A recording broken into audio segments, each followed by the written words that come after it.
부르시겠습니다.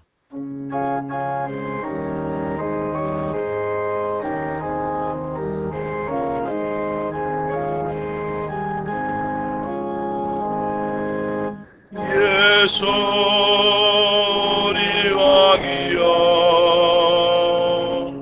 이곳에 오셔서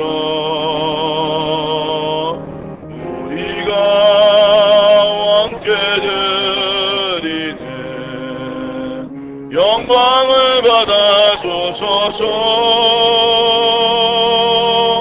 우리는 주님의 백성, 주님은 우리 왕이라. 왕이신 예수님 오셔서 좌정하사 다스리소서. 예수 우리 주시여 이곳에 오셔서 우리가 주께 드리는 찬양을 받아 주소서.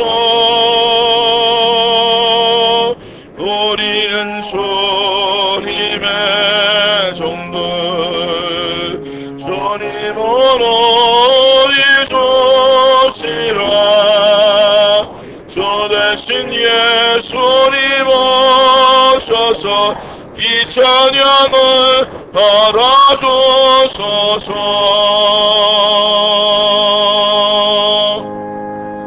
계속해서 임재 찬양 부르시겠습니다.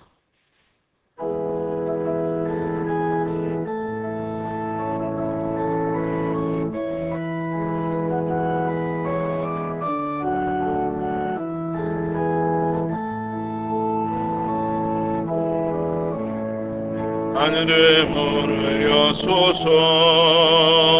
이것을 조목하소서.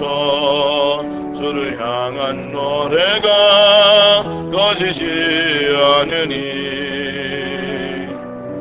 하늘을 열고 보소서. 이곳에 임재하소서. 주님을 기다립니다. 기도의 향기가 하늘에 닿으니 주여 임재하여 주소서. 이곳에 오셔서 이곳에 앉으소서. 이곳에서 드리는 예배를 받으소서. 주님의 이름만이 오직 주의 이름만 이곳에 있습니다.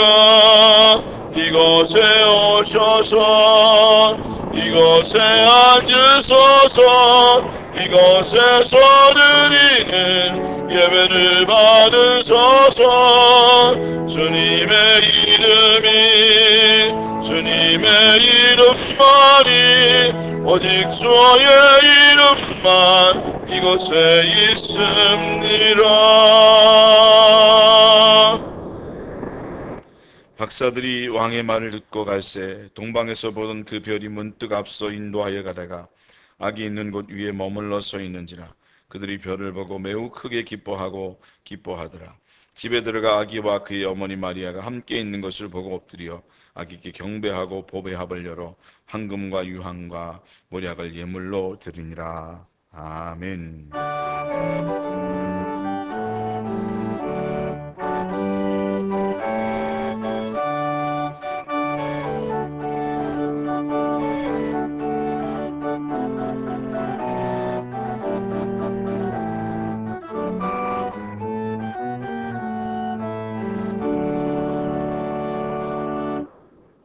다 함께 찬송가 112장 부르시겠습니다.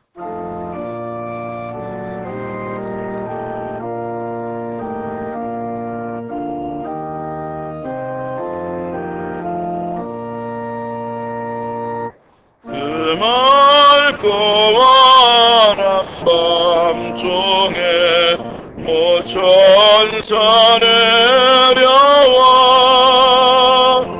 그 손에 비파들고서 다 찬송하기를 평강의 왕이 오시니 다 평안하여라 그 소란하던 세상이 다 고요하도다 모천산 알게 펴고서 이 땅에 내려와 그때에 부른 노래가 또다시 들리니 이 슬픔 많은 세상에 그리로 넘치고 온 세상 기뻐 뛰놀며 다 찬송하도다 이 괴로움 많은 세상에 짐지고 가는 자 그 항상 출력 넘느라 온몸이 고나라 이제 약 세상 살 동안 새 소망 가지고 저 천사 기쁜 찬송을 들으며 쉬어라 예 선지에 언능하여 베들렘 성성에 주 예수 탄생하시니 온 세상 구주라 저 천사 기쁜 노래를 또다시 부르니 온 세상 사는 사람들 나와 답하도다. 성시교도 교동문 119번입니다. 여호와의 영광이 나타나고 모든 육체가 그것을 함께 보리라. 이는 여호와의 입이 말씀하셨느니라. 베들레헴 에브라다야 너는 유다 족속 중에 작을지라도 이스라엘을 다스릴 자가 내게서 내게 나올 것이라. 그의 근거는 창고에 영원에 있느니라. 이는 한 아기가 우리에게 낳고 한 아들을 우리에게 주신 바 되었는데 그의 어깨에는 정사를 배웠고 그의 이름 기묘자라 보사라 전능하신 하나님이라. 영존하시는 아버지라 평강의 왕이라 할 것임이라. 그 성사와 평강의 도함이 무궁하며 또 다윗의 왕자와 그의 나라에 군림하여 그 나라를 굳게 세우고 지금으로 영원히 정의와 공의로 그것을 가져가실 것이라. 천사가 이르되 두려워하지 말라. 보라 내가 온 백성에게 미칠 큰 기쁨의 좋은 소식을 너에게 전하노라.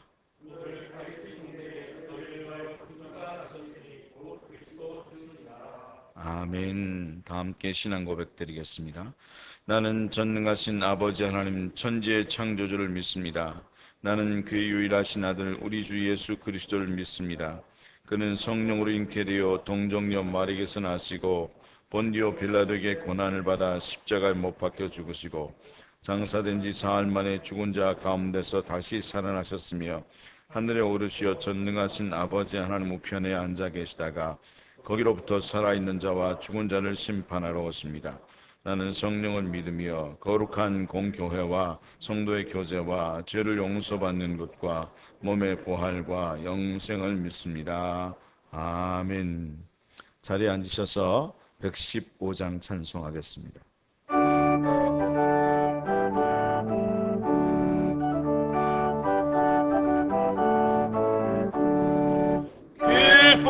하고 조셨네. 만백성 맞으라 온 교회여 다 일어나 다 찬양하여라 다 찬양하여라 다 찬양하여라. 구세주 탄생했으니 다 찬양하여라. 이 세상에 만물들아 나와 답하여라 나와 답하여라 나와 답하여라.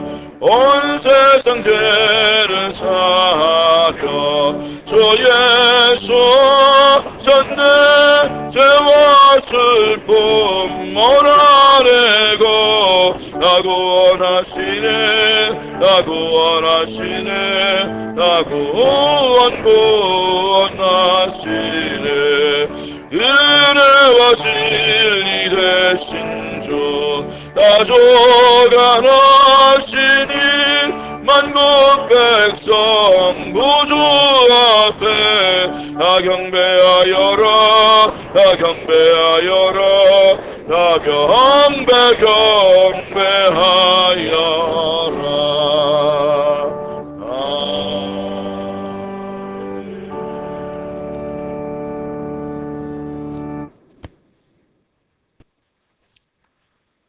오늘 다윗의 동네에 너희를 위하여 구주가 나셨으니 곧 그리스도 주시니라 말씀하신 하나님, 영광과 찬양을 받아 주시옵소서.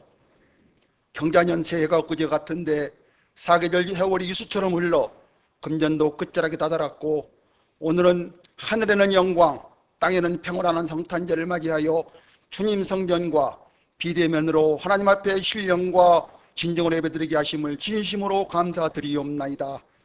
하나님, 저희들 금년의 어떤 형편에서도 우리의 마음에 평화와 생수가 넘쳐나며 살기를 원했는데 저희들은 그 은혜를 모르는 채 주님이 없는 것처럼 살았을 뿐 아니라 엄청난 용서를 받고도 작은 잘못을 용서할 줄 몰랐고 나누면서 살라고 하셨는데 내 것만 챙기며 살았음을 고백하오니 허물 많은 죄들 용서해 주시고 이 시간 성령님의 인도하심을 따라 조금씩 변화되어 주님을 닮아가게 하여 주시옵소서. 성도들 위해 기도합니다. 자고 일어나면 들려오는 소식들이 한결같이 무겁고 서글퍼 한숨이 저절로 나와 걱정과 근심이 끊어지지 않는 어지러운 세상을 살아가고 있습니다. 또한 코로나 바이러스로 인하여 사회적 거리를 두다 보니 성도들 간의 얼굴 보기가 힘들어지고 몸도 마음도 무너져가고 있습니다. 뿐만 아니라 거리마다 골목마다 십자가는 켜져 있지만 텅텅 비어있는 오늘날 한국교회, 일주일 중에 1시간 교회 와서 예배 드리는 것도 못마땅하여 방해하는 코로나 전염병, 참으로 안타깝습니다. 하나님, 긍휼을 베풀어 주셔서 어서 속히 일상생활에 예전처럼 들어가서 떡을 떼고 친교하며 예배가 회복되게 하여 주시옵소서. 너희 염려를 다 주께 맡기라. 이는 그가 너희를 돌보심이라 베드로를 통해서 말씀하고 있지만 우리는 너무나도 믿음이 약해서 개인적인 염려, 사업의 염려 등 수많은 염려와 근심을 가지고 비틀거리며 시험을 받는 성도들이 있습니다. 시험을 참는 자는 복 주시고 시련을 견디는 자들에게는 약속하신 생명의 멸류관을 얻을 것이라고 하는 말씀 붙잡고 우리 일상생활이 어서 회복되어서 모든 염려와 두려움에 해방되게 하시고 기쁨과 안식으로 충만하게 하여 주시옵소서. 민족과 한국교회를 위해 기도합니다. 진노육에도 공의를 베푸신 하나님, 자랑스러운 선조들이 독립을 위하여 순교가 있었기에 오늘의 자유와 평화를 주시고 우리나라가 신흥국에 들어서게 하실 뿐만 아니라 오늘날 어느 곳에서 뭐든지 버튼만 누르면 해결하는 편안함을 주셨는데도 욕심 잉태하여 죄를 낳고 죄가 장성하다 보니 잘못했음을 인정하지 않고 내가 하면 합법이고 상대방이 하면 반칙이다 하는 현재의 우리 세상입니다. 지금 이 사회는 정의와 공의는 원대가 안 되었고 분열과 시기 질투뿐입니다. 뿐만 아니라 한국교회는 사회로부터 신뢰와 존경, 사랑을 잃어버렸습니다. 하나님께서 여러 모양으로 메시지를 주셨건만 귀담아 들으려고 하지 않고 실천하기를 게을리하고 있습니다. 하나님, 이 땅의 황무함을 불쌍히 여기시고 진리의 말씀이 흘러서게 하여 주시옵소서. 더불어서 나라를 다스리는 유정자들이 크리스찬들을 하는 정체성을 드러나게 하시고 교계의 각 지도자들이 나눔과 성김 자사로 나태지게 하시며 믿는 우리들은 모든 것을 참으며 모든 것을 지키게 하여 주시옵소서. 이 시간 단에서 오신 지성호 목사님 영육을 7배나 더하시사 피곤치 않게 도와주시고 선포드릴 말씀이 능력 있게 하시어 거룩함과 평화의 복된 소식이 넘치게 하옵시고 온 마음과 정성을 다하여 든 찬양을 흠양하시고 연락하여 주시옵소서. 이 모든 말씀을 거룩하신 예수님 이름으로 기도드리옵나이다. 아멘.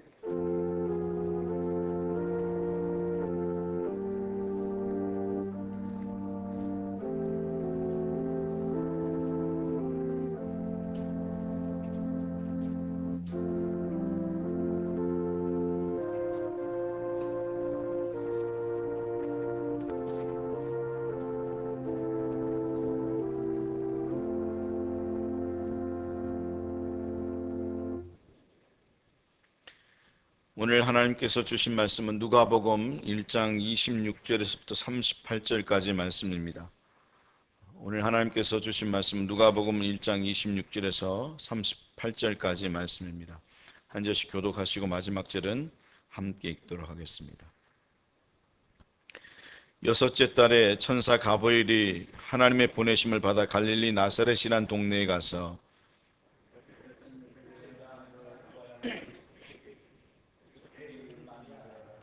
그에게 들어가 이르되 은혜를 받은 자여 평안할지어다 주께서 너와 함께 하시도다 하니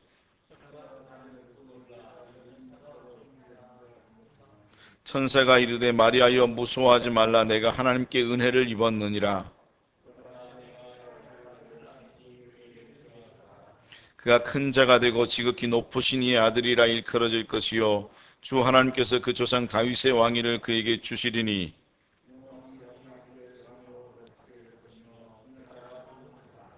마리아가 천사에게 말하되 나는 남자를 알지 못하니 어찌 이 일이 있으리이까.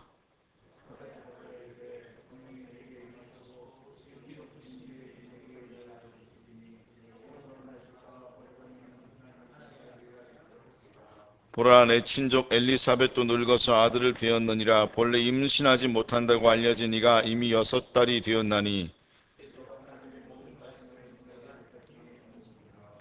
마리아가 이르되 주의 여종이오니 말씀대로 내게 이루어지이다 하매 천사가 떠나가니라. 아멘.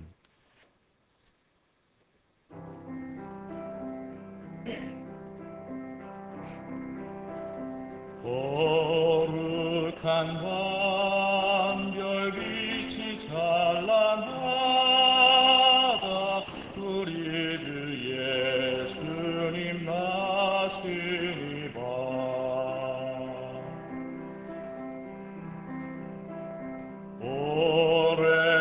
오랫동안 죄악에 얽매여서 헤매던 우리에게 오셨네. 온 땅이 주의 나신 기뻐하며 희망의 아침 밝아오로다. 오르클 본 천사와 답하라. 거룩한 밤 주님 탄생하신 밤 이 밤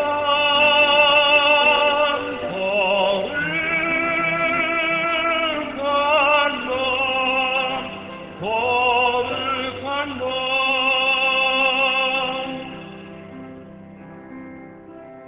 우리 모두 믿음의 빛을 따라 그 앞에 감사히 나아가세.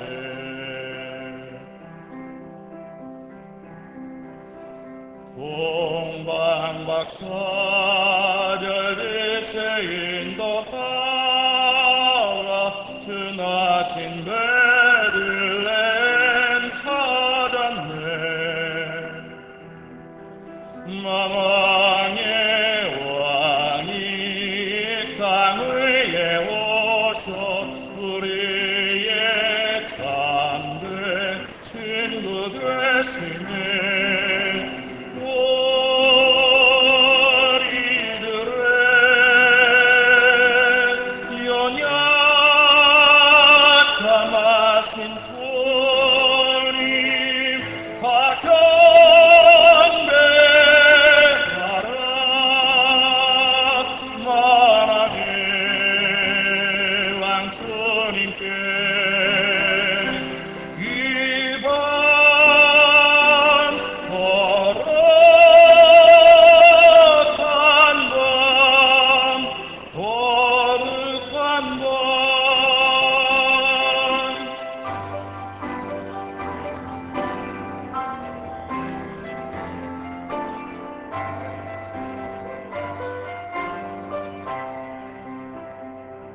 주께서 사슬을 끊으시니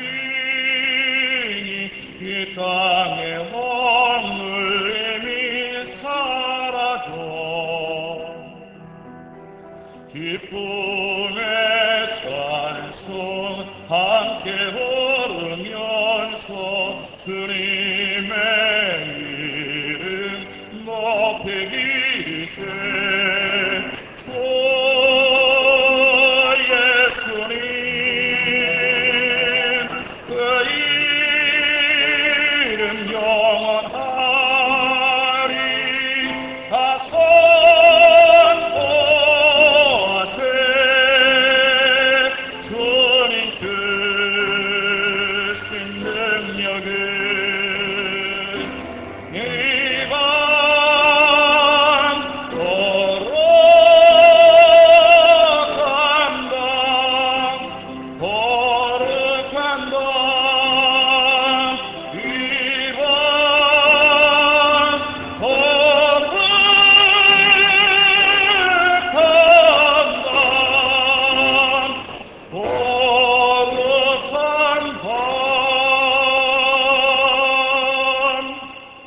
아멘. 하나님께 영광 돌립니다. 장미정 집사님 감사합니다. 기도하겠습니다.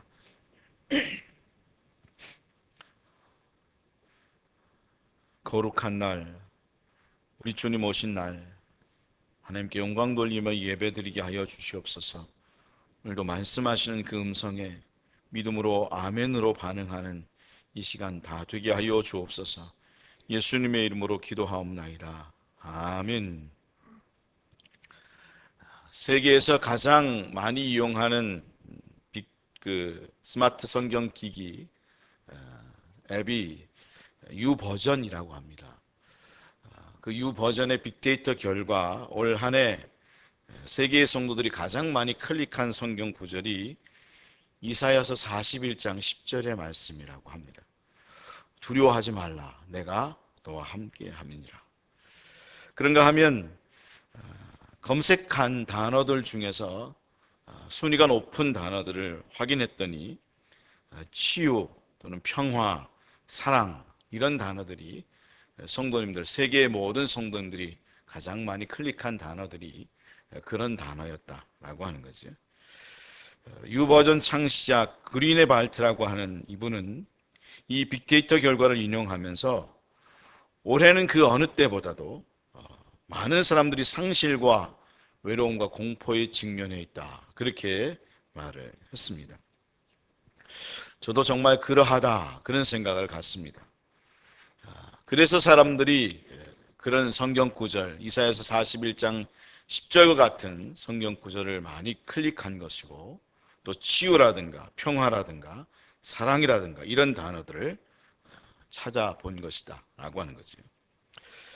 그러면 그것이 남의 이야기냐? 절대로 그렇지 않다고 생각합니다. 가까운 사람의 이야기이고 바로 우리 이웃의 이야기이고 우리 성도들의 이야기이고 또 우리 자신의 이야기입니다. 그렇습니다. 우리는 참으로 여러 가지 두려움에 휩싸여 있습니다. 경제적이고 또는 관계적이고 질병의 그런 공포 속에서 우리는 올 한 해를 살아갔습니다. 그러면 그것만이 우리에게 그런 두려움과 공포를 가져다 주는가? 아닙니다. 여러 가지 이유들이 우리에게 그런 것들을 제공해 줍니다. 코로나19만이 아니라 오늘도 우리 장로님 기도하셨지만 자고 일어나면 여러 가지 소식들을 우리가 듣게 됩니다. 소문과 소식들을 듣게 됩니다. 여러 나라에서 들려오는 기근과 전쟁과 좋지 않은 소문들이 우리를 두렵게 합니다. 때로는 가까운 사람들의 일신상의 이야기가 우리를 두렵게 만듭니다. 제가 아는 어떤 권사님은 우울함과 그런가 하면 정말 높은 수치로 한 200 가까이 되는 그런 수치로 혈압이 수시로 올라가는 일이 자주 발생해가지고 응급실에 자주 갔던 그런 일들이 있었습니다. 근데 그 이유가 무엇 때문이었는가 하면 친한 집사님이 갑자기 심장마비로 돌아가셨다는 것이었습니다. 바로 그 이야기를 듣고는 놀라는 마음을 가지면서 그 순간 나도 갑자기 그렇게 죽을 수 있겠구나. 왜냐하면 그분은 당뇨도 있었고 다른 지병이 있었거든요. 그런 상황 속에서 갑자기 아주 친했던 집사님이 한순간에 돌아가셨다는 그런 이야기를 듣고는 나도 갑자기 그렇게 죽을 수 있겠구나라는 그런 마음이 들었을 때에 갑자기 혈압이 올라가면서 응급실에 실려가게 되었고, 그날 이후로 계속해서 그런 반복적인 일이 일어나게 되었다라고 하는 것입니다. 제가 그분과 상담을 하면서 함께 이야기를 나누면서 그런 것들이 많이 사라졌습니다. 그러나 순간 그런 마음이 들 때마다 갑자기 혈압이 확 오르는 그런 경험들을 하게 되는 것을 보았습니다. 그런가 하면 우리는 신앙적인 면에 있어서도 두려움을 가지면서 삶을 살아갈 때가 있습니다. 천사 가브리엘을 만나는 마리아가 바로 그런 경우입니다. 여러분 생각을 해보십시오. 우리는 신앙적인 면에서는 두려움이 없느냐? 그렇지 않습니다. 오늘 전혀 준비가 되어 있지 않는 상황에서 가브리엘 천사를 만났다는 것은 정말 두려움이 될 수가 있는 것입니다. 제가 어떤 전사님, 아는 전사님이 있었는데 제 밑에 후임으로 있었던 여자 전사님이었는데 갑자기 하나님께서 선교사로 부르셨어요. 단기 선교를 가라. 그래가지고 그날 얼마나 울었는지 모른다고 그렇게 얘기를 하더라고요. 갑자기 두려운 마음이 생기고 나는 준비가 안 돼 있는데 하나님 부르셨어요. 그러니 얼마나 두려웠겠어요. 굉장히 두려운 마음으로, 그런 마음으로 그가 하루를 엉엉 울었다고 하는 그런 간증을 들은 적이 있는데, 사실 우리가 신앙적인 면에 있어서도 우리는 준비가 안 된 상황에 있을 때에 우리는 두려운 마음을 가질 수가 있다라고 하는 것입니다. 바로 오늘 성경에 기록된 마리아가 바로 그런 상황입니다. 우리 인간은 그렇게 연약한 존재이고 작은 이유에서조차도 사실 쉽게 깨지기 쉬운 유리와 같은 약한 존재라고 하는 사실입니다. 우리는 그렇게 생각할 수 있습니다. 나는 안 그래. 내가 얼마나 강한 사람인데, 내가 얼마나 강하고 힘이 있는 사람인데 그렇게 이야기할 수 있을지 모르겠지만 사실은 우린 약한 존재고 하나님께서 도와주지 않냐면 우리는 한순간에 무너질 수밖에 없는 그런 연약한 유리와 같은 존재다라고 하는 거죠. 그러면 하나님은 우리가 그런 두려움과 공포 속에서 괴로워하고 그리고 고통하기를 원하시는 하나님이시냐? 결코 그렇지 아니하시다라고 하는 거죠. 첫 번째로 오늘의 말씀이 우리에게 말씀하시는 것, 하나님이 우리에게 원하시는 것은 바로 우리가 결코 괴로움과 고통 속에 있기를 원치 아니하시고 우리의 믿음의 사람들이 평안하기를 원하시는 하나님이시다라는 사실을 말씀해 주고 있습니다. 하나님의 나라의 특징을 우리가 살펴보면, 또 하나님의 사람들의 특징을 한마디로 정의하라고 하면 다른 데 있는 게 아니라 의와 평강과 희락이라고 하는 것입니다. 그래서 하나님은 당신의 백성들이 항상 평강의 마음을 가지기를 원하시고요. 그래서 예수님께서도 12 제자를 그 이스라엘 전역에 파송하셔서 전도하게 하셨을 때도 또 그 집에 들어가서 평안하기를 빌라 그렇게 말씀을 하면서 가장 먼저 그 집에 들어가서 행해야 될 것은 평안을 선포하고 평안을 빌 것을 말씀하고 있음을 보게 되고, 그런가 하면 바울도 모든 교회와 성도들에게 편지를 보낼 때에 편지의 서두에 은혜와 평강이 있기를 원한다고, 은혜와 평강이 너에게 있을지어다 그렇게 이야기하면서 항상 바울은 바로 초대교회 성도들에게 은혜와 평강을 원했던 그런 바울이었다는 사실을 알게 된다는 것입니다. 하나님은 바로 당신의 백성이 항상 평안하기를 원하십니다. 항상 평강이 넘치기를 바라고, 그리고 항상 하나님은 우리에게 그 평강을 부어주시기를 원하시는 하나님이시고 지금도 그런 은혜를 부어주고 있다. 여러분 그것을 믿을 수 있는 시온의 빛교회 모든 성도들이 다 될 수 있기를 주님의 이름으로 축원합니다. 예수님께서는 그의 제자들에게 그렇게 말씀하셨습니다.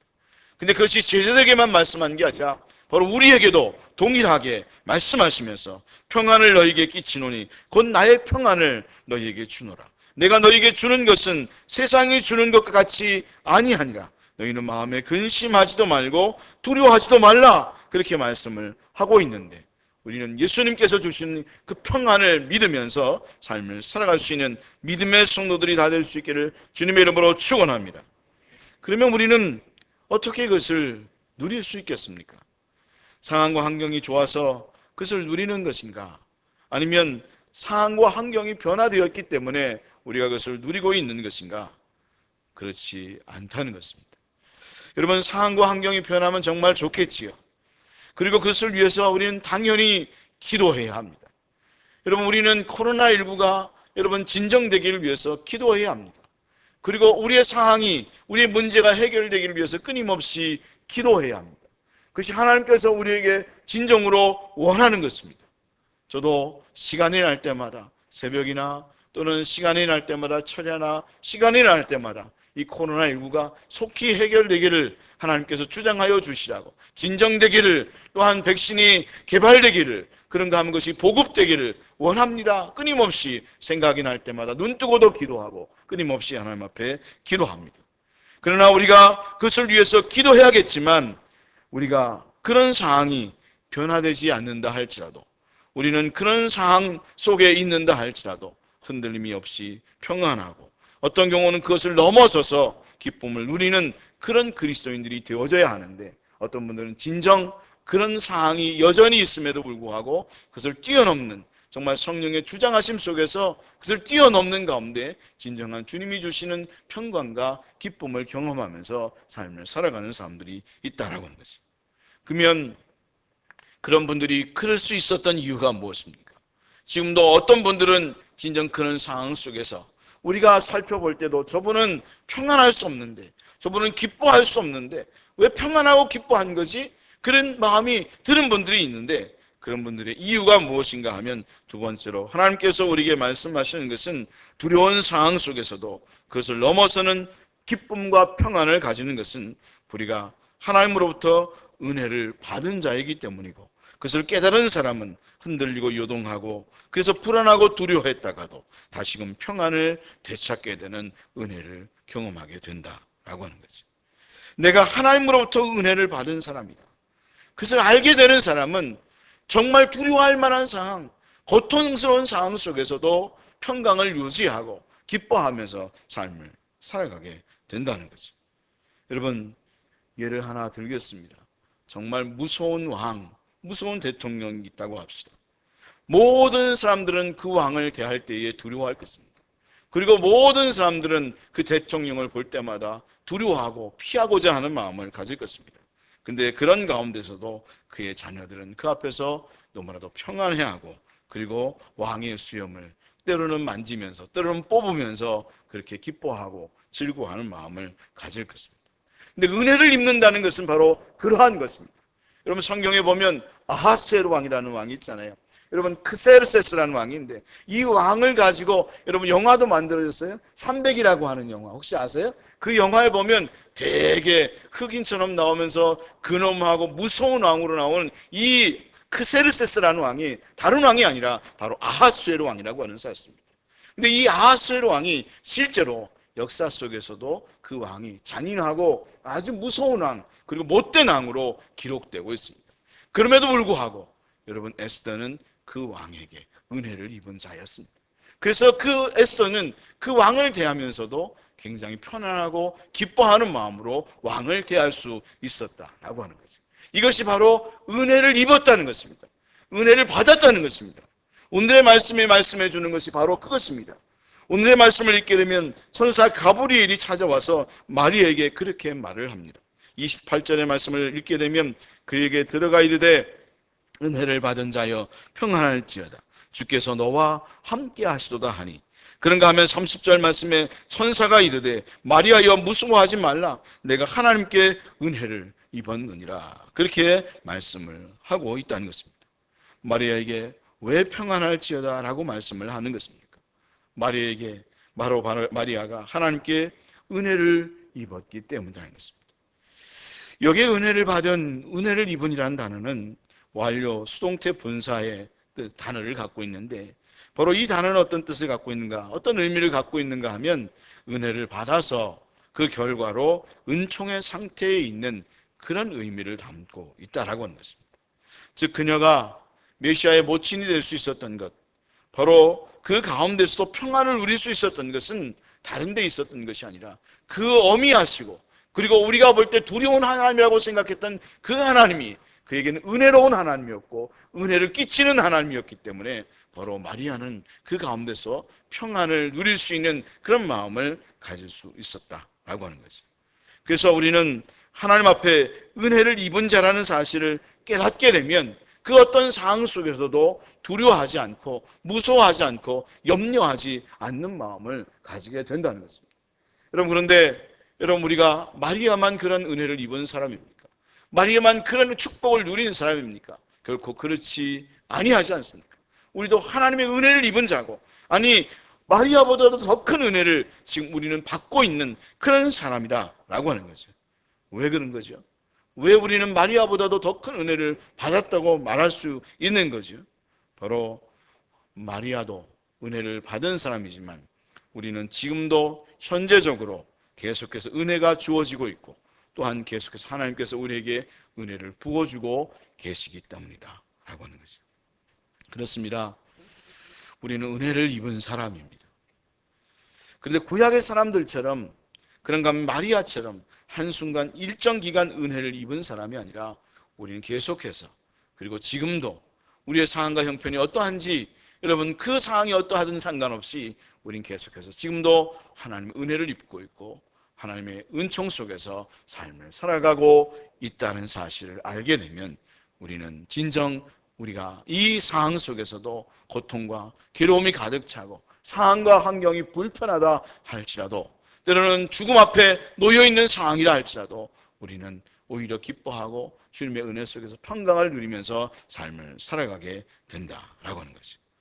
바로 예수님께서는 두려워하고 떠는 자들, 괴로움과 고통 속에 사는 그런 사람들 위해서 이 땅에 오셨습니다. 바로 지금과 같은 상황 속에 고통하고 있는 우리를 구원하기 위해서 이 땅에 오셨습니다. 그리고 진정 너희에게 평안이 있을지어다, 주님께서는 지금도 우리에게 말씀하고 계시다라고 하는 거죠.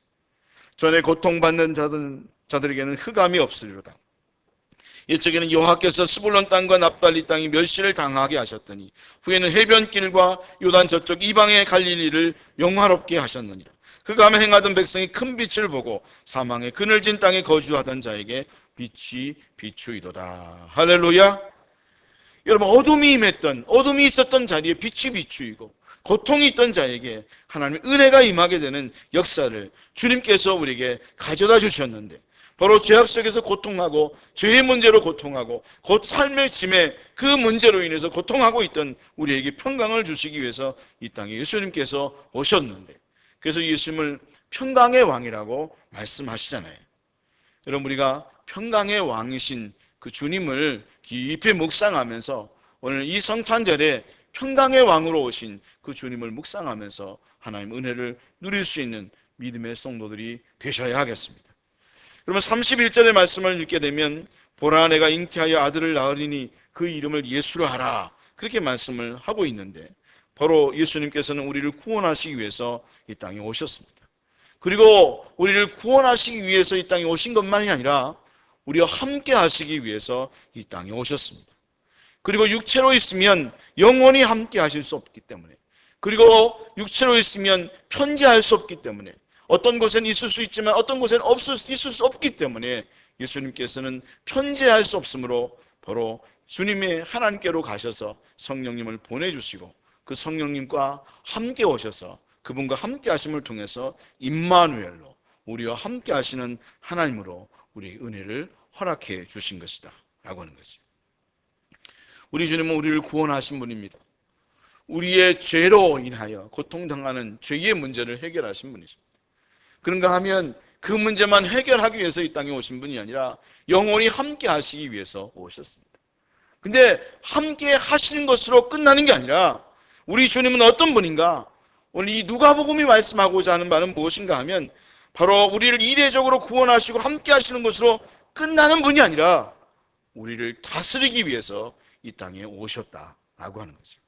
세 번째로 하나님께서 우리에게 하시는 말씀은 예수님은 우리에게 오셔서 우리를 다스리신다라고 하는 것입니다. 오늘의 말씀이 말씀하고 있는 말씀이 바로 그것입니다. 여러분 32절부터 33절의 말씀을 읽게 되면 그 말씀을 통하여 말씀하는 바는 예수님은 큰 자라고 하는 것입니다. 그런가 하면 지극히 높으신 이의 아들이라고 말씀하고 있습니다. 다윗의 왕위를 받으신 분이라고 말씀하고 있습니다. 근데 그 예수님께서 야곱의 집을 다스리신다, 그렇게 말씀하고 있는 것입니다. 어떻게 하신다고요? 야곱의 집을 다스리신다. 예수님께서 이 땅에 오셔서 우리와 함께 하시는 것, 그것으로 끝나는 게 아니라 바로 우리를 다스리신다는 것입니다. 우리 이 세상을 다스리시는 하나님이시라고 하는 것입니다. 다스리기 위해서 예수님께서 이 땅에 오셨다라고 하는 것입니다. 우리는 그것을 믿어야 한다는 것입니다. 누가복음에서 말하고자 하는 바가 그것입니다.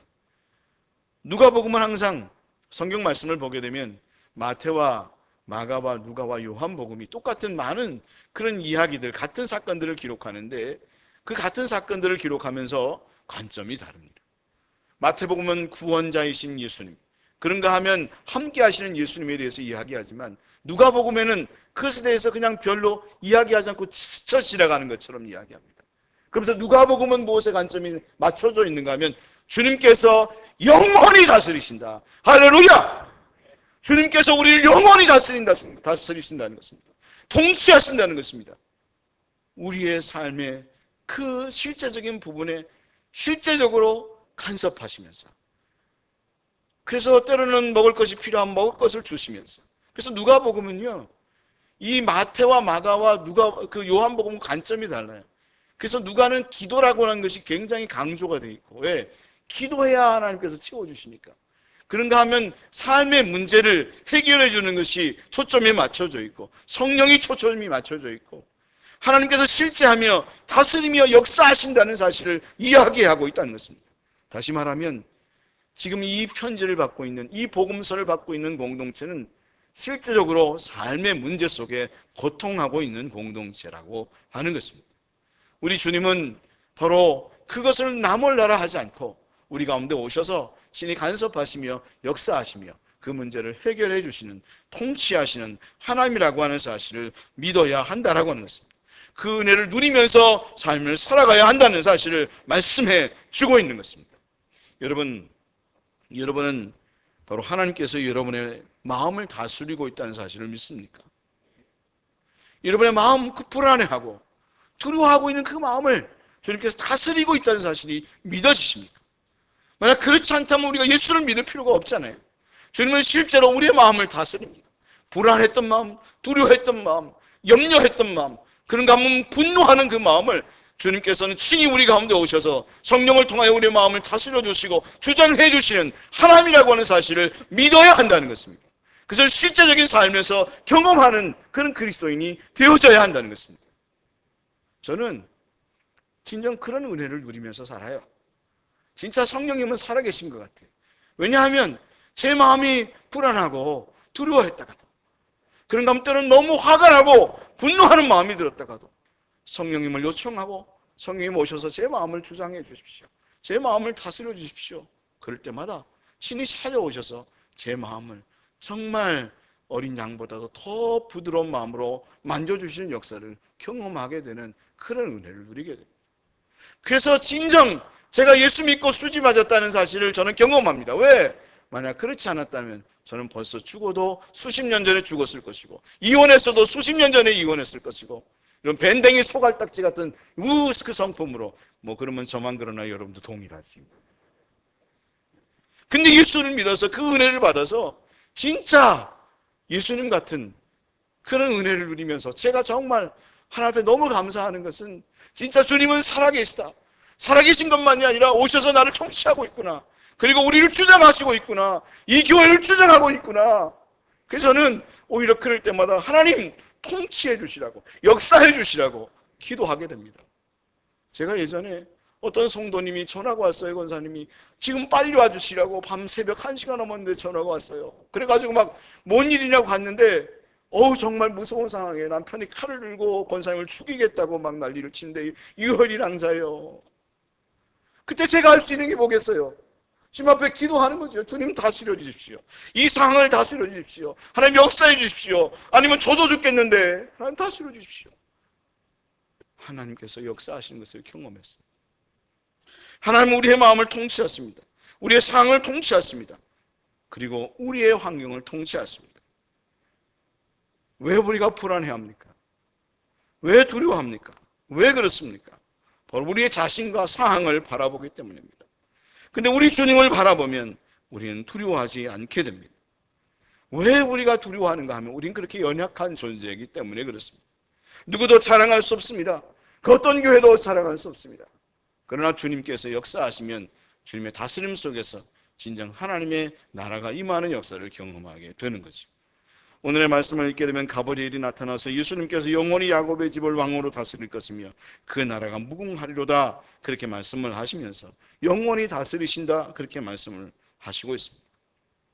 근데 무엇을 다스린다고 말씀하고 있는가 하면 여기 말씀을 보면 야곱의 집이라고 기록하고 있습니다. 이스라엘의 집이라고 이야기하지 않고 야곱의 집이라고 기록을 하고 있는 것은 의도가 있는 것입니다.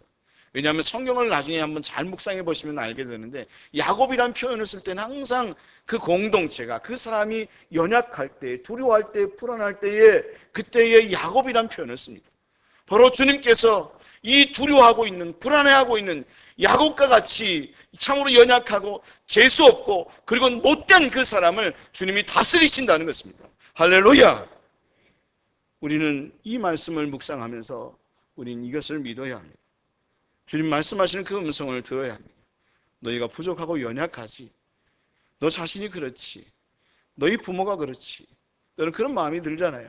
그 믿었던 부모가 세상에 믿을 놈 하나도 없다라고 하는 마음이 들 정도로 야, 내 부모를 어떻게 믿는가? 그런가 하면 너의 목사가 그렇지. 야, 너희 목사가 싹군 목사 같다. 그런 마음이 들 때가 있잖아요. 내 목사가 싹군 목사 같다. 너희 사장이 그렇지.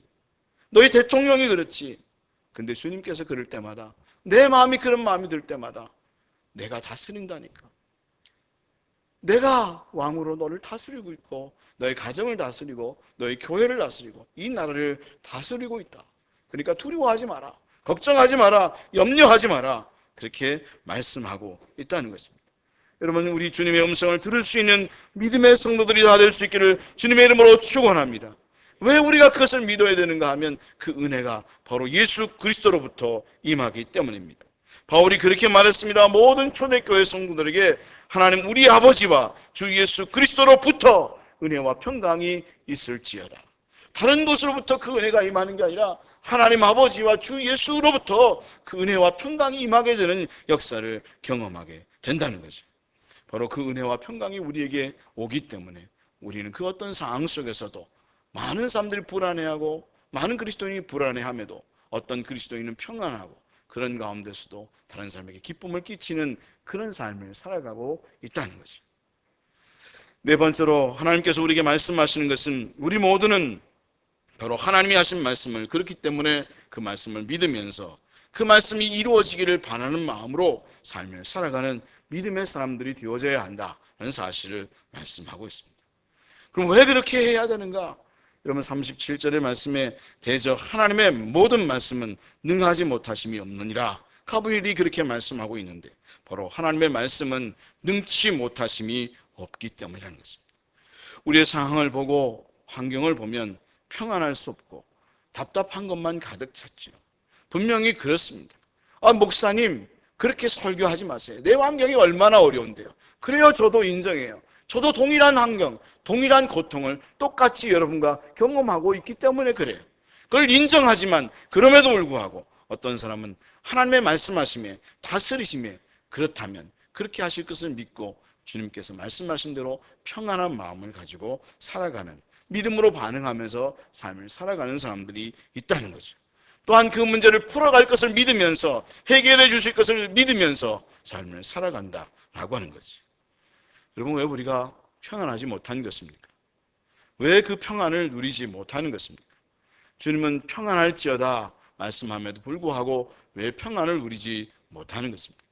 바로 그것은 우리가 하나님께서 말씀하심에 대하여 믿음으로 반응하지 못하기 때문입니다. 히브리서 4장 2절 말씀을 읽게 되면 그들과 같이 우리도 복음 전함을 받은 자들이나 들은 바 그 말씀이 그들에게 유익하지 못한 것은 듣는 자가 믿음과 결부시키지 아니함이라. 여기 결부라는 단어는 결합, 연합, 혼합, 화합이란 단어로 바로 그 말씀이 주어졌을 때에 거기에 믿음으로 반응하는 그런 마음을 가져야 되는데, 그렇지 못함으로 인해서 이스라엘 백성들이 가나안 땅에 결국에는 들어가지 못했다는 거죠. 그래서 우리는 바로 오늘의 말씀을 통하여 깨닫게 되는 바처럼 바로 마리아의 반응이 정말 중요하다. 참으로 마리아의 반응이 정말 중요하다. 그런 생각을 하게 됩니다. 38절의 말씀을 읽게 되면 마리아가 이르되 주의 요정이오니 말씀대로 내게 이루어지이다 하매 천사가 떠나가니라. 여러분 한번 따라 하겠습니다. 마리아가 이르되 주의 요정이오니 말씀대로 내게 이루어지이다. 다시 한번 따라 하겠습니다. 말씀대로 이루어지이다. 예.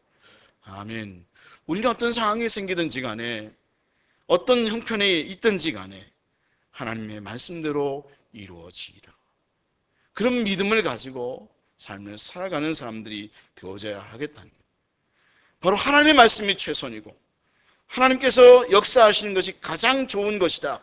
그런 사실을 믿고 삶을 살아가는 것입니다. 우리 현재 삶이 어떠하든지 그 형편이 어떠하든지 그것이 정말 주님의 뜻이라면 말씀대로 이루어집니다. 그 믿음을 가지고 삶을 살아갈 때에 그때에 여전히 상황은 안 변했어도 여전히 나는 문제가 있어도 그때 하나님의 평강이 임하게 되는 역사를 경험하게 되어진다라고 하는 거죠. 하나님의 그 평강의 마음이 주어지는데 어떻게 합니까? 상황이 똑같아도 그 평강의 마음을 하나님이 주시는데 어떻게 합니까? 평강한데 기쁜데 어떡합니까? 베드로가 두 다리 쭉 뻗고 지금 죽음 앞에 놓여 있는 상황 속에서도, 감옥에 있어서 내일 당장 죽는 상황 속에서도 발로 뻥 쳐야 깨어날 정도로 평안한 잠을 자게 만드는데 어찌하란 말입니까? 여러분 그런 성도들 있잖아요. 야, 저 사람은 정말 속도 편하다. 어떻게 저렇게 다 두 다리 쭉 뻗고 잘 자냐? 여러분 하나님이 주시는 그런 평강이 여러분에게 임하기를 주님의 이름으로 축원합니다. 왜 그래야 되는가 하면 이사야서 45장 7절의 말씀을 읽게 되면 나는 빛도 짓고 어둠도 창조하며 나는 평안도 짓고 환난도 창조하나니 여호와라 이 모든 일들을 행하는 자니라 하였노라. 그렇게 말씀을 하고 있는데 하나님은 그런 분이라는 사실입니다. 빛도 짓고 그런가 하면 어둠도 짓고 좋은 일도 짓지만 환난도 창조하시는 분이십니다. 그러면서 당신의 뜻을 이루어 가시는 분이십니다. 하나님의 뜻을 이루어 가시는, 그 누가 뭐라 그래도 당신의 뜻을 이루어 가시는 그 하나님이라고 하는 사실입니다. 우리가 그 사실을 믿는다면 주님의 뜻대로 이루어지이다, 말씀이 이루어지이다 라고 하는 마음을 가지고 순종하며 살아가는 것입니다. 그러면 우리에게 하나님의 평강이 임하게 되는 것입니다. 여러분 우리는 항상 그런 믿음을 가지면서 삶을 살아갈 수 있는 성도들이 되셨으면 좋겠습니다. 주님께서 어떻게 우리를 인도해 가시든 어떻게 만들어 가시든 하나님 가장 최선의 방법으로 가장 좋은 것으로 우리를 이끌어 가실 것이다. 그 믿음을 가지고 삶을 살아갈 수 있는 믿음의 성도들 다 될 수 있기를 주님의 이름으로 축원합니다. 며칠 전에 딸이 치과 치료를 받고 와서 그렇게 얘기하는 거예요. 뭐라고 얘기하는가 하면 치과 치료를 받는데 의사가 그렇게 물어봤다는 거예요. 안 아프세요? 신경치료 받고 마취주사 맞으면 아프시죠? 되게 아프잖아요. 그럼 보통 웬만한 사람은 소리도 지르고 막 이렇게 버둥거리기도 하는데 제 딸은 안 버둥거리고 너무 평안하게 있으니까 의사가 안 아프세요? 그렇게 물어봤다는 거예요. 그랬더니 제 딸이 왜 안 아프겠어요? 아프죠. 네? 근데 여러분 한번 생각을 해보세요.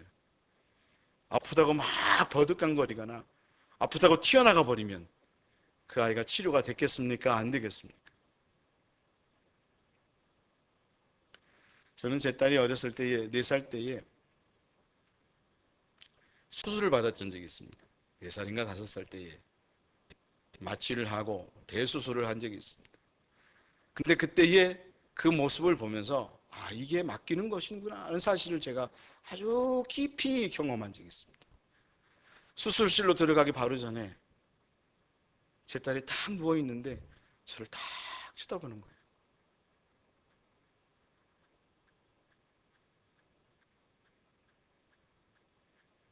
저를 쳐다봐요. 얼마나 두려웠겠어요. 제가 그랬어요. 수술 잘 받고 나와. 근데 저를 딱 쳐다보면서 수술실로 들어가요. 그때 예수님의 마음을 알았어요. 오늘 마리아의 마음을 제가 알게 돼요.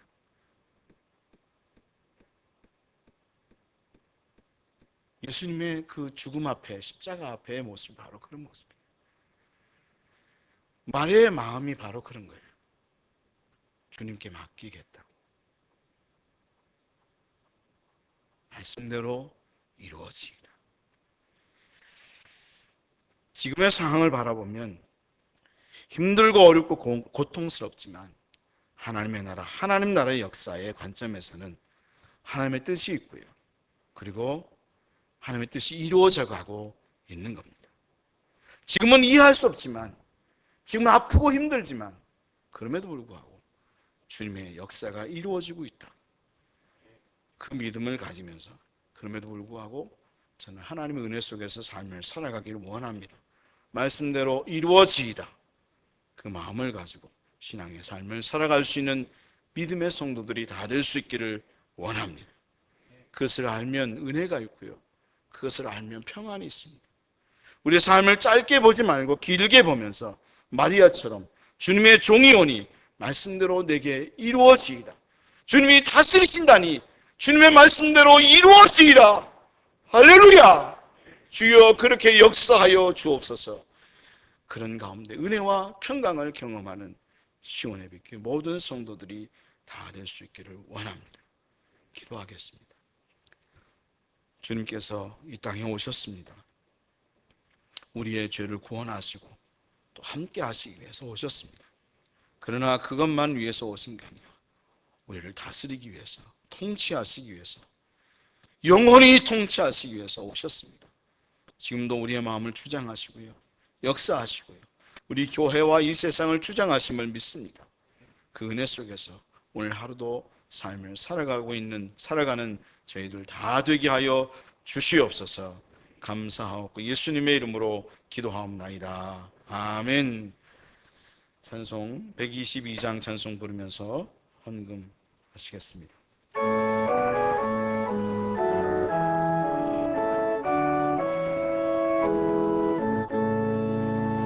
참 반가운 성도여 다 이리 와서 베들레헴 성 안에 가봅시다. 저 고요에 놓이신 아기를 보고 엎드려 절하세, 엎드려 절하세, 엎드려 절하세. 구원하셨네. 저 천사여 찬송을 높이 불러서 이 광활한 천지에 올리어라. 저 하나님 앞에는 영광을 돌려 엎드려 절하세, 엎드려 절하세, 엎드려 절하세. 곳에 쏟았네. 이 세상에 주께서 탄생할 때에 참신과 참사람이 되시려고 저 동정녀 몸에서 나시었으니 엎드려 절하세, 엎드려 절하세, 엎드려 절하세. 곳에 쏟았네. 여호와의 말씀 가슴이 육신을 입어 날 구원할 구주가 되셨도다. 늘 감사한 찬송을 주 앞에 드려 엎드려 절하세 엎드려 절하세 엎드려 절하세 구원하셨네.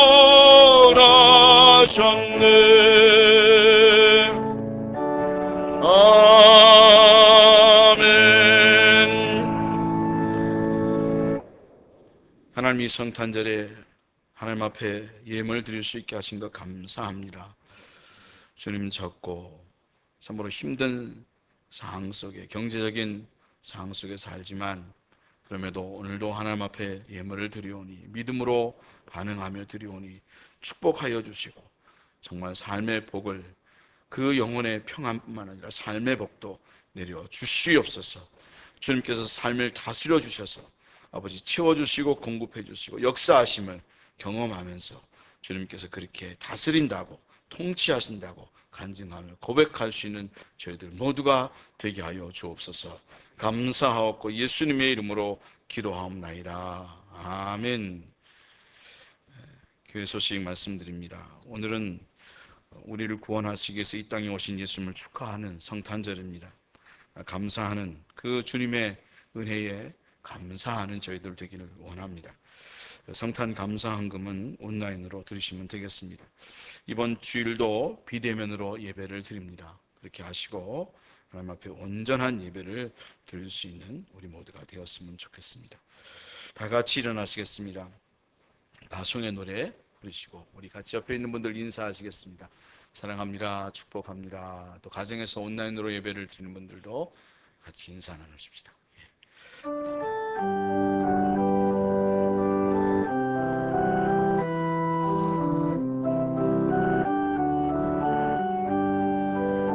어디에 있든지 무엇을 하든지 당신은 하나님 사랑. 누구와 있든지 무슨 말을 해도 당신은 그리스도인. 당신의 모든 삶은 하나님의 눈 안에 있고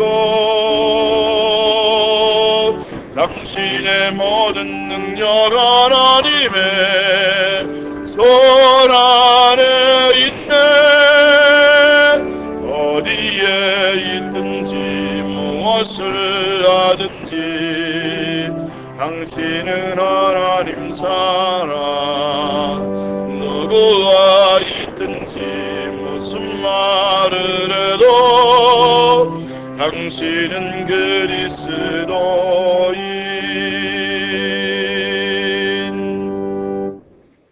지금은 우리 주 예수 그리스도의 은혜와 하나님 아버지 극진하신 사랑과 성령님의 감동하심과 교통하심이 이 땅에 오셔서 영원히 우리를 다스리시며 우리에게 평안을 주시며 기쁨을 주시며 주님의 뜻을 성취하게 하시는 그 하나님을 찬양하는 시온의 빛교회 모든 성도들 위해, 또 그렇게 되기를 원하는 성도들 위해 하나님이 크신 은총이 함께 하시기를 간절히 축원하옵나이다.